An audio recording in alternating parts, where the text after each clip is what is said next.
देखो बेटा, electronic configuration बताने जा रहा हूँ। इस इलेक्ट्रॉनिक कन्फिगरेशन के अंदर 4 रूल्स का इस्तेमाल होता है। पहला ओबाओ का, दूसरा पॉली का, तीसरा हुंड्स का और चौथा लगता है एनर्जी का भी। सही है। अब रूल्स मैं पहले डिस्कस कर चुका हूँ, अब आगे की बात मैं बता रहा हूँ। कन्फिगरेशन तुमको निकालनी है। पहला टॉपिक नंबर है हाइड्रोजन का। सही है। इसका कन्फिगरेशन होता है 1s1। इसका मतलब ये हुआ कि 1s ऑर्बिटल में इसके एक इलेक्ट्रॉन होता है। अगला टॉपिक नंबर आ गया 2, जो होता है हीलियम का। s ऑर्बिटल में आते हैं 2 इलेक्ट्रॉन, तो कन्फिगरेशन कितना हो गया 1s2। तो 1s के बॉक्स के अंदर आपने डाल दिया 2 इलेक्ट्रॉन। ठीक। इसके बाद लीथियम का टॉपिक नंबर 3, एक ऑर्बिटल में कभी 2 से ज़्यादा इलेक्ट्रॉन नहीं आते हैं, इसी का नाम पॉलीज है। इसी का नाम है पॉलीज एक्सक्लूजन प्रिंसिपल। एक ऑर्बिटल में कभी 2 से ज़्यादा इलेक्ट्रॉन नहीं आएंगे। तो 1s के बाद नंबर किसका आ गया 2s का। 1s के बाद नंबर किसका आता है 2s का। तो 1s2 तो भरा हुआ है, एक इलेक्ट्रॉन भर गया तो किसमें चला गया 2s के अंदर। कन्फिगरेशन कितना हो गया 1s2 2s का। सही है। तो 1s के बॉक्स में डाल दिया तुमने 2 इलेक्ट्रॉन और 2s के बॉक्स के अंदर तुमने डाल दिया 1 इलेक्ट्रॉन। सही है। ठीक है। अब हमें कैसे पता चलेगा लिथियम कौन से पीरियड का मेंबर है? तो ध्यान देना, ये जो वैलेंस शेल होती है ना, इस वैलेंस शेल का ये जो आगे वाला नंबर होता है, ये डिसाइड करता है पीरियड को। इसको डिसाइड करता है पीरियड। तो लिथियम कौन से पीरियड का मेंबर हो गया? सेकंड पीरियड का। लिथियम कौन से पीरियड का मेंबर हो गया?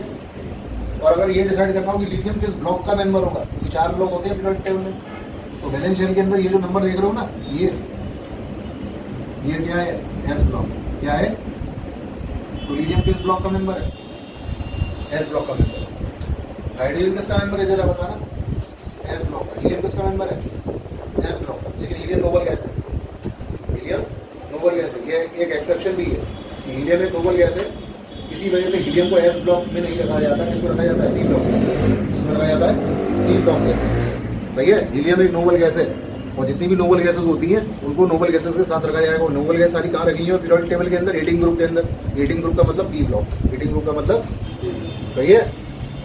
अब अगला टॉपिक नंबर आ गया beryllium configuration. Topic number 4 configuration. 1s तो भरा हुआ है, 2s में 1 इलेक्ट्रॉन है, जबकि यहाँ कितने सकते हैं 2। तो ये हो गया 1s2 2s2। 1s का बॉक्स पूरा भरा हुआ है और 2s के बॉक्स के अंदर आपने डाल दिए 2 इलेक्ट्रॉन। सही है। मतलब बोरॉन के बेरिलियम के बाद किसका नंबर? बोरॉन का टॉपिक नंबर 5। 4 इलेक्ट्रॉन तो भर चुके हैं, 1 इलेक्ट्रॉन और भरेगा, लेकिन 2s में जितनी कैपेसिटी थी ओवर हो गई। 2s के बाद नंबर आता है 2p का। इसका नंबर आता है 2p का। तो ये हो गया 1s2 2s2। 2p में डाल दिया 1 इलेक्ट्रॉन। 2p में डाल दिया 1 इलेक्ट्रॉन। अब कन्फिगरेशन करो तो ये वाली चीजें तो सेम है। 2p का एक बॉक्स बढ़ा लो। 2p में कितने इलेक्ट्रॉन? 1 इलेक्ट्रॉन। सही है। अब p के जो अपने खुद के 3 ऑर्बिटल होते हैं उनके नाम क्या क्या होते हैं? एक का नाम px होता है, एक का नाम py होता है और एक का नाम pz होता है। अब इसमें pz वाला जो होता है वो बीच में होता है और py और px वाले जो होते हैं वो साइड में होते हैं। बता रही समझ है? ठीक है। तो 2p के अंदर 1 इलेक्ट्रॉन आ गया। अब अगर मैं तुमसे पूछूं कि बोरॉन के वैलेंस शेल में कितने इलेक्ट्रॉन है, तो अगर तुम बोरॉन का टॉपिक नंबर 5 से कन्फिगरेशन कर दो तो 2,3 तो आता है। तो वैलेंस शेल में तुम्हें कितने इलेक्ट्रॉन दिखाई दे रहे हैं? 3 इलेक्ट्रॉन दिखाई दे रहे हैं। वैलेंस शेल में कितने इलेक्ट्रॉन है? 3 इलेक्ट्रॉन। ये बात यहाँ से आ रही है नहीं आ रही, कैसे पता चलेगी? तो देखो, ये पहली शेल है, कितने इलेक्ट्रॉन दिख रहे हैं? 2। और यही तो है दूसरी शेल। दूसरी शेल के एस में कितने इलेक्ट्रॉन है? 2। और पी में कितने हैं? 1। तो टोटल मिला के इलेक्ट्रॉन के नंबर कितने हो गए? 3 हो गए या नहीं हो गए?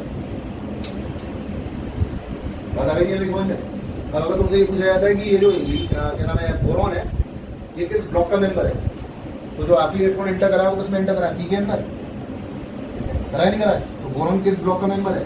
तो आंसर हो गया पी ब्लॉक का। कौन से पीरियड का मेंबर है? तो ये जो नंबर होता है ना आगे लिखा जाता है, ये आगे वाला जो नंबर है पीरियड बताता है। तो बोरॉन कौन से पीरियड का मेंबर हो गया? Second period. कौन से पीरियड का मेंबर हो गया? कौन से ब्लॉक का मेंबर हो गया? P block. बातें आ गई समझ में? तो अब तुम आ गए एटॉमिक नंबर 6 पर। तो 6 पर एटॉमिक नंबर कार्बन का कन्फिगरेशन करना। 1s2 2s2 और 2p। अब तक एक आ चुका था और p में आते हैं मैक्सिमम 6 इलेक्ट्रॉन। सही है, तो 2p के अंदर क्या करते हैं, 2 करते हैं, वो है 6 इलेक्ट्रॉन।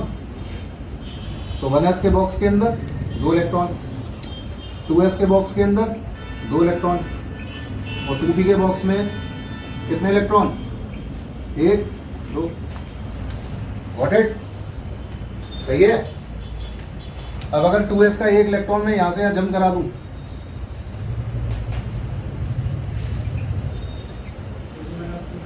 तो जम कराते ही ये कंडीशन आ जाएगी। अगर 2s का 1 इलेक्ट्रॉन में 2p पर जम करा दूं तो ये कंडीशन आ जाएगी, आएगी नहीं आएगी। इस कंडीशन के अंदर एक s इन्वॉल्व है और 3 p इन्वॉल्व है या नहीं है। p के 3 कौन कौन से हैं, px py और pz, और ये तो s है या नहीं है। तो अगर मैं s को तीनों p के साथ इन्वॉल्व कर दूं तो जो चीज निकल के आएगी उसे क्या बोलेंगे, sp3, क्या बोलेंगे। और s को अगर मैं 2 p के साथ इन्वॉल्व कर दूं तो निकल करके आएगा sp2। और अगर एक s को एक p के साथ इन्वॉल्व कर दिया जाए तो निकल करके आ जाएगा sp। ये चीज कहलाती है हाइब्रिडाइजेशन। क्या कहलाती है, हाँ भाई, बस पूरी केमिस्ट्री में चाहिए होता है हाइब्रिडाइजेशन, जगह जगह पर, ऑर्गेनिक के अंदर भी, इनऑर्गेनिक के अंदर भी। लेकिन इस हाइब्रिडाइजेशन को समझने के लिए चाहिएगा क्या, कन्फिगरेशन तो चाहिएगा। हाँ भाई, बस वही में इसका कंसेप्ट आगे और डिटेल में डिस्कस करा जाएगा केमिकल बॉन्डिंग के अंदर। ठीक, अभी इनिशियली चल रहा था उससे रिलेटेड बता दिया। ठीक है, तो मुद्दे की बात जो आ जाएगी वो ये कि भाई 2s के अंदर 2 इलेक्ट्रॉन, 2p में 2 इलेक्ट्रॉन। कन्फिगरेशन आ गया ये वाला। कार्बन किस ब्लॉक का मेंबर है, p ब्लॉक का मेंबर है, क्योंकि वैलेंस शेल का इलेक्ट्रॉन किसमें गया है, कौन से पीरियड का मेंबर है, तो सेकंड पीरियड का मेंबर है या नहीं है। सही है, सेकंड पीरियड का मतलब कौन सी शेल लग गई, सेकंड शेल। पहली शेल में 2 इलेक्ट्रॉन आते हैं, दूसरी में 8 ही तो आते हैं। 8 से ज्यादा इलेक्ट्रॉन तो नहीं आएंगे ना। चेक करना दूसरी शेल में कितने इलेक्ट्रॉन आए हैं, 2 और 2 मिला के कितना हो गया, 4 हो गया। कार्बन के वैलेंस शेल में 4 ही तो इलेक्ट्रॉन होते हैं। कार्बन के वैलेंस शेल में कितने इलेक्ट्रॉन होते हैं, 4 ही तो इलेक्ट्रॉन होते हैं, नहीं होते हैं। ठीक है, एटॉमिक नंबर 7 आ गया किसका, नाइट्रोजन का। तो नाइट्रोजन का जरा कन्फिगरेशन निकालो, 1s2 2s2 2p3 हो गया, नहीं हो गया। 1s 2s और 2p में कितने इलेक्ट्रॉन डाल दो, 3 इलेक्ट्रॉन, 1 2 3। 2s में 2 इलेक्ट्रॉन, 1s के अंदर 2 इलेक्ट्रॉन, 3 इलेक्ट्रॉन आ गए, नहीं आ गए। सही है। क्वेश्चन पूछता है नाइट्रोजन दूसरे नाइट्रोजन के साथ हमेशा 3 बॉन्डिंग क्यों बनाता है। नाइट्रोजन दूसरे नाइट्रोजन के साथ हमेशा 3 बॉन्डिंग क्यों बनाता है। सही है, क्योंकि नाइट्रोजन N2 की फॉर्म में एग्जिस्ट करता है भाई। N2 का मतलब गैस हो गया, गैस के अंदर दोनों नाइट्रोजन के नीचे बॉन्ड कौन से होते हैं, 3। क्योंकि नाइट्रोजन को अगर तुम देखो तो इसके पी में कितने इलेक्ट्रॉन आ रहे हैं, 3। और पी में मैक्सिमम कितने आ सकते हैं, 6। पी में मैक्सिमम कितने आते हैं, 6 इलेक्ट्रॉन। 6 से ज़्यादा इलेक्ट्रॉन नहीं आते हैं। सही है, तो नाइट्रोजन अपनी हाफ फिल कंडीशन में बैठा हुआ है। तो अगर 3 नाइट्रोजन के साथ ये कोवेलेंट बॉन्ड बना लेगा, शेयरिंग कर लेगा, तो 3 और 3 मिला के कितने हो जाएंगे, 6। तो इसके लिए 3 नाइट्रोजन चाहिए नहीं चाहिए, यानी 3 बॉन्ड बनाने पड़ेंगे, नहीं बनाने पड़ेंगे। इतनी बात आ गई नहीं अभी समझ में। अगला एटॉमिक नंबर आ गया 8, कन्फिगरेशन बोलो, 2s2 2p4। अगला नियॉन, कन्फिगरेशन 2p5। सही है, सॉरी नियॉन नहीं, फ्लोरीन। सही है, 1s2 2s2 2p5। अगला नियॉन 10, कन्फिगरेशन 1s2 2s2 और 2p6। इन सब में पी लगा हुआ है, तो ये सारे पी ब्लॉक के मेंबर हुए नहीं। सबके अंदर सेकंड सेल चल रही है, तो सबके सब सेकंड पीरियड के मेंबर हुए नहीं। सही है, तो सेकंड पीरियड में कौन कौन से मेंबर आते हैं जरा बताना। सेकंड पीरियड में आता है बोरॉन। सही है, सेकंड पीरियड में कौन कौन आता है, लिथियम, उसके बाद beryllium, boron, carbon, nitrogen, oxygen, fluorine और नियॉन। टोटल 8 एलिमेंट हो गए। सेकंड शेल में 8 ही तो इलेक्ट्रॉन आते हैं, आते हैं नहीं आते हैं, ये बात तो तभी दिमाग में। ठीक है, अब क्या नाम है, इनमें से सेकंड शेल के अंदर पी ब्लॉक वाले मेंबर कौन कौन से हैं, तो पी जिनमें पी आ रहा है वो पी ब्लॉक वाले मेंबर होंगे नहीं होंगे? कार्बन से पहले कौन आ रहा था? बोरॉन आ रहा था, नहीं आ रहा था? तो बोरॉन से लेकर के नियॉन तक ये सारे पी ब्लॉक के मेंबर हैं। क्लियर हो गई नहीं हो गई बातें? ठीक। पीरियड कौन सा लगा? Second period. पीरियड कौन सा लगा? अब ये जो नियॉन है नोबल गैस हो, तुम जानते हो कि जितने भी नोबल गैस होते हैं उनके वैलेंस शेल में कितने इलेक्ट्रॉन होते हैं? 8 इलेक्ट्रॉन होते हैं। तो चेक करना जो वैलेंस शेल है वो सेकंड शेल है या नहीं है? तो 6 और 2 मिला के कितने हो गए? 8 इलेक्ट्रॉन हुए नहीं हो गए? बात आ रही है समझ में? ठीक है। यानी कि यहाँ पर पी किस में आ गया? अपनी फुल फिल्ड कंडीशन में आ गया। किस में आ गया? जबकि यहाँ पी किस में आ गया? अपनी हाफ फिल्ड कंडीशन में आ गया। यानी नाइट्रोजन में हाफ फिल्ड में रहता है और नियॉन में फुल फिल्ड हो जाता है। ठीक है। तो देख लो एक बार। तो सोडियम का एटॉमिक नंबर 11 कॉन्फ़िगरेशन करोगे 1s2 2s2 2p6 3s1 हो गया। अब मैग्नीशियम पे आ जाओ 1s2 2s2 2p6 3s2। Aluminium पे आ जाओ 1s2 2s2 2p6 3s2 3p1। जरा बताना एल्यूमिनियम के वैलेंस शेल में कितने इलेक्ट्रॉन? 3। मैग्नीशियम के वैलेंस शेल में और सोडियम के वैलेंस शेल में 1 इलेक्ट्रॉन। ये सारे थर्ड पीरियड के मेंबर हो गए? नहीं हो गए? ये सारे थर्ड पीरियड के मेंबर हो गए। थर्ड पीरियड की स्टार्टिंग कहाँ से होती है? सोडियम से होती है। और एंड कहाँ पे हो जाता है? एंड कहाँ पे हो जाता है थर्ड पीरियड? आगे बात समझ में? एंड कहाँ पे हो जाता है? आर्गन पर। ठीक है। और इसमें पी आ गया तो ये पी ब्लॉक का भी तो मेंबर हो गया। तो एल्यूमिनियम स्टार्ट हो जाता है पी ब्लॉक में, जबकि सोडियम और मैग्नीशियम किस में होते हैं? एस ब्लॉक में। सही है। अब सिलिकॉन में आ जाओ तो सिलिकॉन के अंदर सारा कॉन्फ़िगरेशन सेम होगा as it is. 3s2 3p2 कर दें। इसमें आ जाओ सारा कॉन्फ़िगरेशन सेम होगा। इसमें 3p4 3 हो जाएगा। फास्फोरस में पी हाफ फील्ड में आ गया। पी हाफ फील्ड में नाइट्रोजन में तो होता है। हाफ फील्ड का पी मैंने अभी कुछ देर पहले किसमें बताया था? नाइट्रोजन में तो बताया था। तो आप फास्फोरस में आ गया। सही है। एक जैसी कंडीशन आ गई। तो जिनमें एक जैसी कंडीशन होते हैं वो एलिमेंट सारे एक ही ग्रुप के अंदर ही तो होंगे। तो नाइट्रोजन और फास्फोरस दोनों एक ही ग्रुप के तो मेंबर हैं या नहीं? बात आ रही है भाई समझ में? ठीक है। सल्फर में आ जाओ सब कुछ सेम। तो कॉन्फ़िगरेशन कितना हो गया? 3p4। अब जरा क्लोरीन में आ जाओ 1s2 2s2 2p6 3s2 3p5। सही है। क्लोरीन कौन है? हेलोजन। क्लोरीन कौन है? हेलोजन। हेलोजन की खास बात इनके वैलेंस शेल में 7 इलेक्ट्रॉन होता है। इनके वैलेंस शेल में 7 इलेक्ट्रॉन होता है। चेक करना वैलेंस शेल में 7 आ रहा है या नहीं आ रहा है? कॉन्फ़िगरेशन करते तो यही तो आता है 2,8 2,7। वैलेंस शेल में 7 इलेक्ट्रॉन है या नहीं है? 5 पी में और 2 एस में। हो गए हाईली रिएक्टिव। क्यों? ऑक्टेट कंप्लीट करने के लिए मात्र 1 इलेक्ट्रॉन ही तो चाहिए। ऑक्टेट कंप्लीट करने के लिए मात्र 1 इलेक्ट्रॉन चाहिए। आसानी से ले लेंगे नहीं ले लेंगे? इसलिए सबसे ज़्यादा इलेक्ट्रोनेगेटिव कौन होते हैं? हेलोजन होते हैं। आसानी से इलेक्ट्रॉन एक्सेप्ट कर लेते हैं क्योंकि ऑक्टेट कंप्लीट करने के लिए मात्र 1 इलेक्ट्रॉन चाहिए होता है। बात आ गई नहीं समझ में? अब अगर 1 इलेक्ट्रॉन और इसमें डाल दोगे तो क्या आ जाएगा? आर्गन। कॉन्फ़िगरेशन क्या हो गया? 1s2 2s2 2p6 3s2 3p6। समझ में आई नहीं आई बात? ठीक है। अब जरा चेक करना वैलेंस शेल में कितने इलेक्ट्रॉन हो गए? 8। क्योंकि आर्गन का निकालते तो 2,8 करते ना। वैलेंस शेल में 8 इलेक्ट्रॉन होते। जिसके वैलेंस शेल में 8 इलेक्ट्रॉन होते हैं नोबल गैस होती है नहीं होती है? नोबल गैस कौन सी आ गई? आर्गन। इससे पहले मिली थी नियॉन। उससे पहले मिला था हीलियम। हीलियम में डुप्लेट चल रहा था। नियॉन में ऑक्टेट चल रहा है। आर्गन में भी ऑक्टेट चल रहा है। और आर्गन किस ब्लॉक का मेंबर है? P block. इस ब्लॉक का कौन सा पीरियड का? थर्ड पीरियड का। कौन से पीरियड का? थर्ड पीरियड का। अब आ जाओ पोटेशियम। अब ध्यान रखना पोटेशियम 19 इलेक्ट्रॉन है। 19वां इलेक्ट्रॉन किस में जाएगा? तो 3p जब बढ़ जाता है तो 3p के बाद ध्यान दो 3p के बाद 3d का नंबर आता है और 3d के बाद 4s का नंबर आता है। आगे बात समझ में? 3p के बाद किसका नंबर आता है? 3d का। और 3d के बाद 4s का। सही है। लेकिन 3d की एनर्जी 4s से ज्यादा होती है तो इलेक्ट्रॉन 3d में नहीं जाता। सबसे पहले किसमें चला जाता है? तो जब मैं पोटेशियम का कॉन्फ़िगरेशन लिखूंगा तो पोटेशियम का कॉन्फ़िगरेशन लिखने के लिए 18 इलेक्ट्रॉन तो यही वाले उठा लिए। लिख दिया आर्गन। 18 हो गए पूरे। छोटा कर दिया कॉन्फ़िगरेशन। 18 इलेक्ट्रॉन कर दिए सीधे। आर्गन ले लिया। आर्गन के बाद कौन आएगा? आर्गन तक क्या भर गया? 3p। 3p के बाद किसका नंबर है? 3d। 3d के बाद किसका नंबर है? तो 18 इसमें तो 19वां इसमें जाएगा। 3d में नहीं जाएगा। 3d में क्या रहेगा? 0। 3d में क्या रहेगा?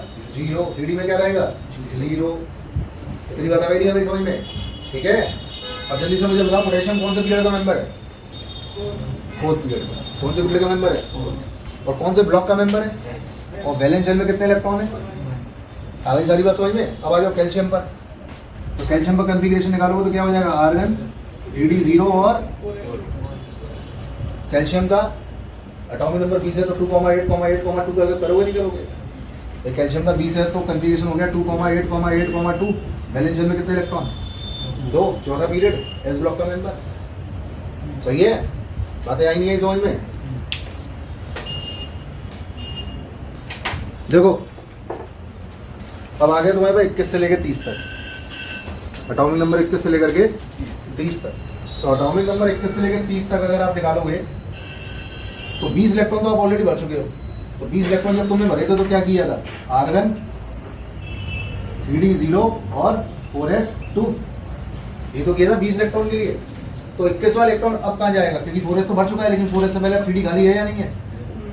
तो अब डी में आ जाएगा एक इलेक्ट्रॉन। अभी बात समझ में? ठीक है, कोई दिक्कत इसके अंदर? वैलेंस शेल कौन सी है?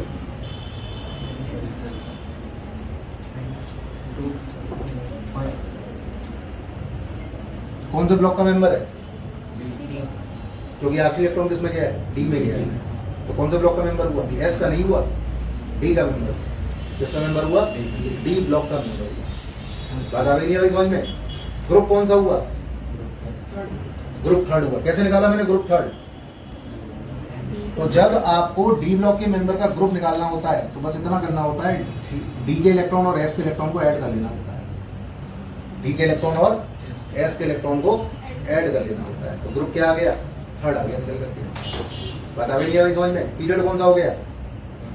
चौथा। पीरियड कौन सा हो गया? जो आखिरी शेल होती है ना ये वाली, उसका जो नंबर होता है वो हमेशा ही पीरियड बताता है। तो पीरियड कौन सा है? फोर्थ। यानी डी ब्लॉक की शुरुआत कहाँ से पीरियड, कौन से पीरियड से होती है? फोर्थ पीरियड से होती है। स्टार्टिंग मेंबर कौन होता है? स्कैंडियम। उसका ग्रुप कौन सा होता है? थर्ड। उसका ग्रुप कौन सा होता है? सही है। अब स्कैंडियम के अंदर जो वैलेंस शेल है वो कौन सी है? फोर्थ वाली। ये वाली कौन सी है? Valence shell. कौन सी है? लेकिन इलेक्ट्रॉन वैलेंस शेल में नहीं जा रहा है, वैलेंस शेल से जस्ट पहले वाली शेल में जा रहा है। जा रहा है नहीं जा रहा है? अगर वैलेंस शेल का नंबर n है जिसके साथ s ऑर्बिटल लगा हुआ है, लेकिन इलेक्ट्रॉन तो वैलेंस शेल से जस्ट पहले वाली शेल में जा रहा है, तो वो कौन से में जा रहा है? n-1d में तो जा रहा है। अगर मैं इसमें n की वैल्यू को 4 कर दूंगा तो अपने आप अंदर 3d आ जाएगा नहीं आ जाएगा? अगर मैं इस फॉर्मूले के अंदर n की वैल्यू को 4 पुट कर दूंगा तो अंदर अपने आप ही 3d आ जाएगा नहीं आ जाएगा? यानी इलेक्ट्रॉन जो एंटर करता है वो वैलेंस शेल से जस्ट पहले वाली शेल में करता है। वैलेंस शेल से जस्ट पहले वाली शेल में करता है। तो वैलेंस शेल से जस्ट पहले वाली जो शेल होती है ना, यानी ये वाली, ऐसे शेल में जब इलेक्ट्रॉन जाता है तो इस शेल को बोलते हैं पेन अल्टीमेट शेल। क्या बोलते हैं? Penultimate shell. नाम याद रख लोगे? क्या नाम होता है? Penultimate shell. यानी जितने भी डी ब्लॉक के मेंबर्स हैं उनमें इलेक्ट्रॉन किसमें एंटर करता है? पेन अल्टीमेट शेल में एंटर करता है। इतनी बात हमें नहीं आ गई समझ में? तो स्कैंडियम के कॉन्फ़िगरेशन के अंदर कॉन्फ़िगरेशन आ रहा है आर्गन 3d1 4s2। हमने 3d के बना लिए बॉक्स और 4s का बना लिया बॉक्स। डी के बना लिए 5 बॉक्स और एस का बना लिया 1 बॉक्स। 3d में डाल दिया 1 इलेक्ट्रॉन।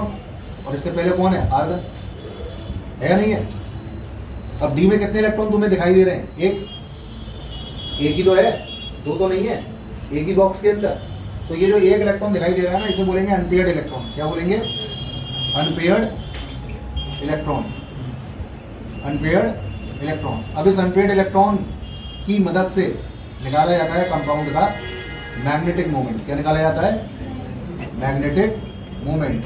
और इस मैग्नेटिक मोमेंट को निकालने के लिए एक फॉर्मूला यूज करते हैं। वो फॉर्मूला होता है mu equals to under root में n+2। क्या फॉर्मूला होता है? अंडर रूट में n+2। यूनिट लगाते हैं bm। bm का मतलब होता है बोर मैग्नेटॉन।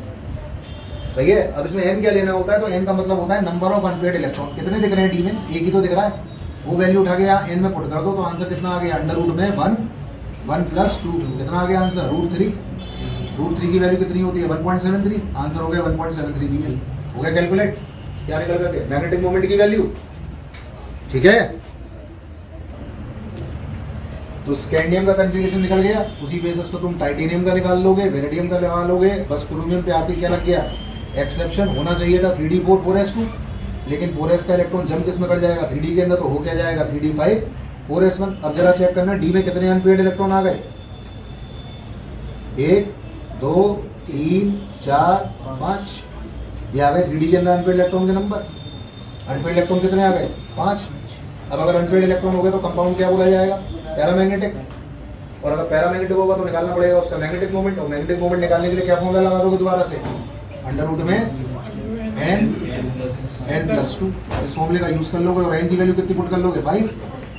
आंसर आ जाएगा नहीं आ जाएगा, कितना आ जाएगा √35, कितना आ जाएगा √35। √35 कितना हो गया 5.92, √35 कितना हो गया 5.92। सही में आया नहीं आया।